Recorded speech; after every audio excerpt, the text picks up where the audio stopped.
wasiirka dib u dejinta Somaliland Mudane Cali Saciid Reegal oo gaadhay magaalada Boorame ee xarunta gobolka Awdal ayaa kormeer ku tagay dhismayaal cusub oo loo dhisayo dadka barakacayaasha ee ku nool magaaladaasi Boorame. wasiirku waxa uu mid u galay guryaha loo dhisayo dadka barakacayaasha ah isagoo oo u kurgelaya qaabka ay u socoto hawsha dhismaha guryahan oo hadda ku dhow gabagabo. waxaana warbixin ka dhageystay maayirka magaalada Boorame isuduwaha wasaaradda dib u dejinta, dib u dhiska iyo dib u habeynta Somaliland ee gobolka Awdal. saraakiil ka socota hay'adda UN Habitat iyo qaar ka mid ah mas'uuliyiinta shirkadda dhisaysa guryahani ugu yaraan 140 guri oo qaab casri ah loo dhisay isla markaana laga hirgeliyay deegaan ku habboon nolosha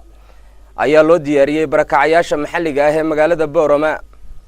wasiirka dib u dejinta Somaliland Cali Saciid Reegal oo hadal ka jeediyay goobta ay ka socdaan dhismayaasha ayaa sheegay inay tahay guul in dadka baahan loo dhiso dhismayaal noocan ah. wasaaraddiisuna ay had iyo jeer ku hawlan tahay sida ay hoy ugu sameyn lahayd barakacayaasha gudaha iyo qaxoontiga magangalyo doonka ee dalka ku sugan.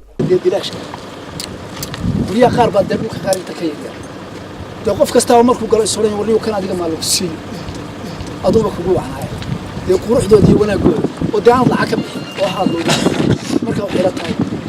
cid waliba wax weeyaan wayna roolkeeda iyo mas'uuliyadda ay leedahay ay qaadato ay ka soo baxdo oo cidna ciidan roob kala hayn ama shaqada lahayn aanay ku riixin marka haween waxaas waa kala cad maayirka isaga waxa gaar u sii ah waa maayirkii degmada hawlahan oo dhan hatta hadhow marka shirkadu wareejiyaan wasaaradda dib u dejinta iyo wax oo dhan ku sakinaan inta u dambaysa isku soo haraysa wasaaradda dib u dejinta maayirka waliba cidda meesha ku soo haraysa xagga hoose isagu waxaan ka sii mas'uula waa maayirka degmada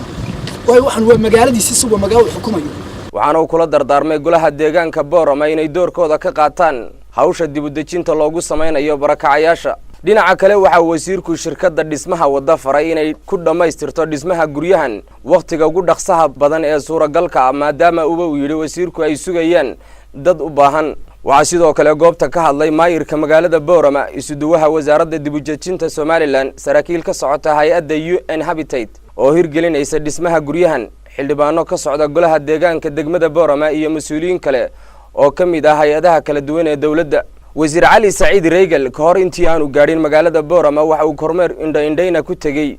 xarunta wasaaradda dib u dejinta ee magaalada Gabiley halkaas oo warbixin ka dhageystay isuduwaha gobolka Gabiley ee wasaaradda dib u dejinta iyo shaqaalaha xaruntaasi. waxa uu sidoo kale wasiirku kulan yeeshay xogayaha dawladda hoose ee degmada Gabiley oo ay ka wada hadleen xayndaab cusub oo lagu soo wareejinayo xaruntaasi dib u dejinta ee magaalada Gabiley. Nuuraddiin Cabdullaahi Cali Joog, telefishinka qaranka Somaliland, Boorame.